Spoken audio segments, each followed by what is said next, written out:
சிறுவன் அவன் வீடு வீடாக போய் நியூஸ் பேப்பர் போட்டுட்டு இருந்தான். அதில் வர வருமானத்தை வச்சு தான் அவன் படிப்பு செலவையும் பார்த்துட்டு வந்தான். ஒரு நாள் காலையில் அவன் நியூஸ் பேப்பர் போடும்போது அவன் ரொம்ப பசிச்ச நிலையில் ரொம்ப வீக்காகவும் இருந்தான். சரி, நம்ம அடுத்த வீட்டில் பேப்பர் போடும்போது அவங்கக்கிட்ட கொஞ்சம் சாப்பாடு இருந்தால் கேட்கலான்னு சொல்லி வீடு வீடாக கேட்க ஆரம்பிக்கிறான்.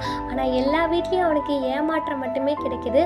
ஒரு வீட்டில் மட்டும் தண்ணி இருந்தால் கொடுக்குறீங்களா அப்படின்னு சொல்லி அந்த அம்மா கிட்ட கேட்குறான். அதுக்கு அந்த அம்மா அந்த பையன் இருக்கிற நிலைமையை பார்த்துட்டு ஒரு பால் கிளாஸ் எடுத்துகிட்டு வந்து பால் கொடுக்குறாங்க. உடனே அந்த பாலுக்கான காசை நான் கொடுத்துட்றேன் அப்படின்னு அந்த பையன் சொல்லும்போது அதெல்லாம் வேண்டாம்ப்பா அப்படின்னு சொல்லி அனுப்பி வச்சிடுறாங்க. பல வருஷத்துக்கு அப்புறம் அந்த அம்மா வயசான காலத்தில் ரொம்ப உடம்பு முடியாமல் இருக்கிறாங்க. அப்போ பல டாக்டர்ஸ் கிட்ட அவங்க ட்ரீட்மெண்ட் எடுத்தும் அவங்களுக்கு சரியான தீர்வு கிடைக்கல. ஒரு நாள் அந்த ஊரில் பெஸ்ட்டு டாக்டரான அவர்கிட்ட ட்ரீட்மெண்ட் எடுக்கிறாங்க. அப்போது பல மாதத்துக்கு அப்புறம் அவங்க பழைய நிலைமையை அடையிறாங்க. உடனே அவங்களுக்கு பழைய நிலைமையை அடைஞ்ச சந்தோஷத்தை விட இந்த பல நாள் நம்ம எடுத்துக்கிட்ட ட்ரீட்மெண்ட்டுக்கு நம்ம எப்படி காசு கொடுக்க போகிறோம் அப்படின்னு நினச்சி வருத்தம் அடைகிறாங்க.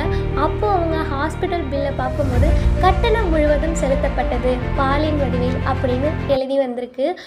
அதாங்க, நம்ம செய்கிற நல்லது அன்னைக்கே நமக்கு எதுவும் ரிட்டர்ன் நமக்கு கிடைக்கலினாலும் என்னைக்காச்சும் ஒரு நாள் நம்ம செஞ்ச நல்லதுக்கு பலன் கண்டிப்பாக கிடைக்குங்க.